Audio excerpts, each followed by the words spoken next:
It all started with a Zoom call. At least, I only became aware it was happening because of a Zoom call.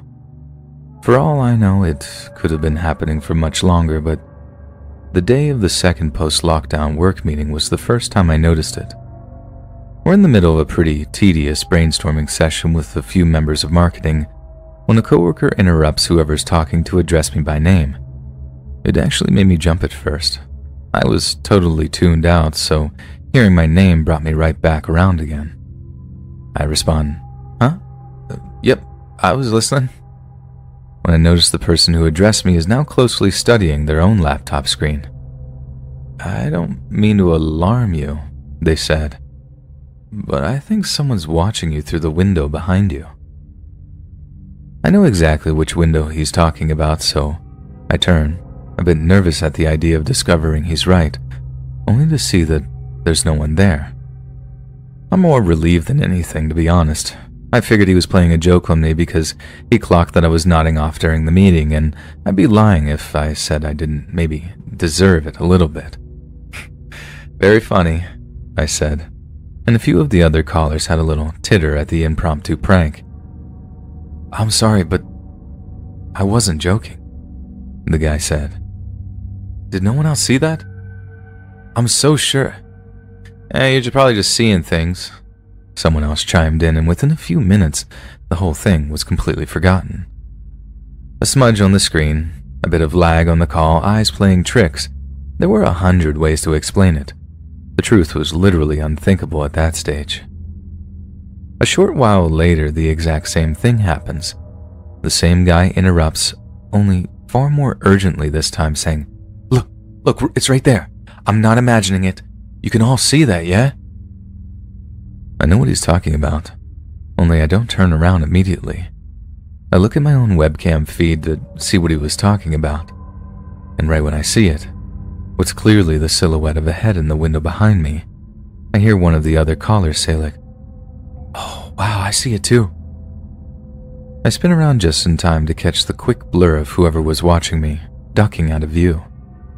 I'm actually really creeped out at this point because it obviously wasn't just somebody walking past my ground floor bedroom. Someone had actually stopped to stare inside. My window isn't even facing the street. It's at the side of the apartment block, like you have to actually go out of your way to find it. Now, I'm only 5'3" and I'm 8 stone, which for any Americans reading this means I'm tiny. And I had to make sure if someone was actually creeping on me, they weren't just hiding out and waiting until I was vulnerable. So, phone in one hand, kitchen knife in the other, I tell the Zoom call that I'll be right back and then head out to make sure that everything is kosher. It's peak lockdown during all of this, so the streets are pretty much deserted, so I'd think I'd have noticed anyone wandering around. But there was no one, not a soul in sight. So I guessed, or rather hoped, that it was just some neighbor kids messing around, maybe looking for a wayward ball or something. About a week goes by and the whole window face incident has been at the back of my mind the whole time. For a lot of young women who live alone, the idea of being targeted where we're most vulnerable is frankly terrifying. So the prospect of that nightmare coming to life just didn't bear thinking about. I'm not saying I was on edge the whole time or that I lose sleep over it or anything, but let's just say I held my keys a little tighter in my fists whenever I walk down the street my apartment block is on. But anyway, at one point I head out to the grocery store to pick up food and I ended up caught in one of those super long COVID lines that you're stuck in for like 40 minutes before you're allowed into the store to buy your stuff. This is on top of the fact that the store near me had implemented this dumb one-way system in the aisles in an attempt to stop the spread. My point is, a trip that would have normally taken like half hour ends up taking more like 90 minutes, and an annoying amount of my day has been completely wasted.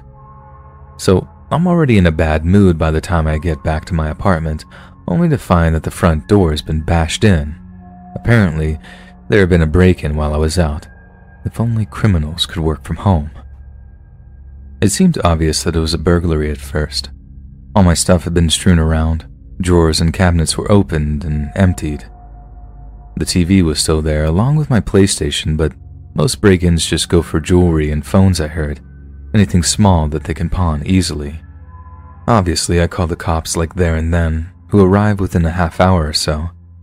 They advised me to help them look around the apartment for anything that might be missing, valuable electronics and whatnot, but I told them I already looked and that nothing obvious seemed to have been taken. My bedroom looked like it had been hit by a bomb. Clothes had been strewn all over the place. Whole drawers had been pulled out and flipped, like whoever broke in was looking for something. One of the cops spent some time looking around in there before he called out to his partner. "Hey, we need forensics up in here," is what he actually said. I asked him what the deal was, if he'd found something that I should know about.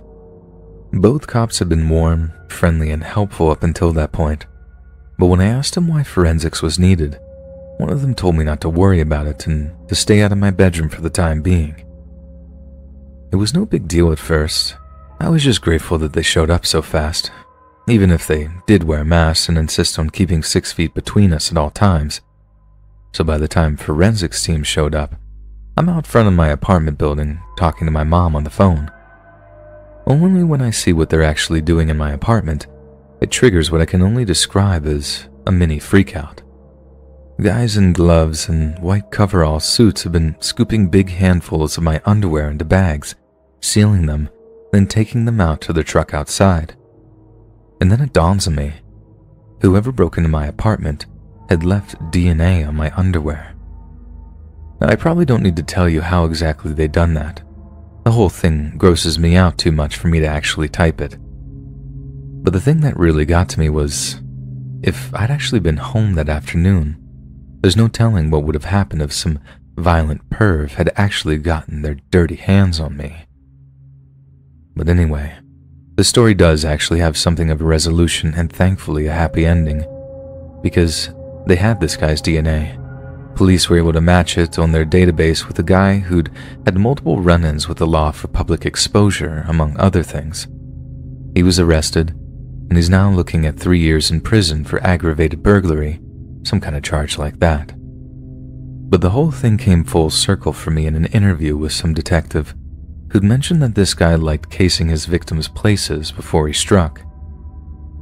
"Over the past month or so, have you seen anyone hanging around your apartment who doesn't live there, maybe someone looking through your window?" He said it. He literally said it. It was him, that day when I was in the Zoom call. It was him that had been looking through my window. He'd been stalking me for God knows how long, and when it came for him to actually get me, only by the grace of God was I lucky enough to have been out grocery shopping.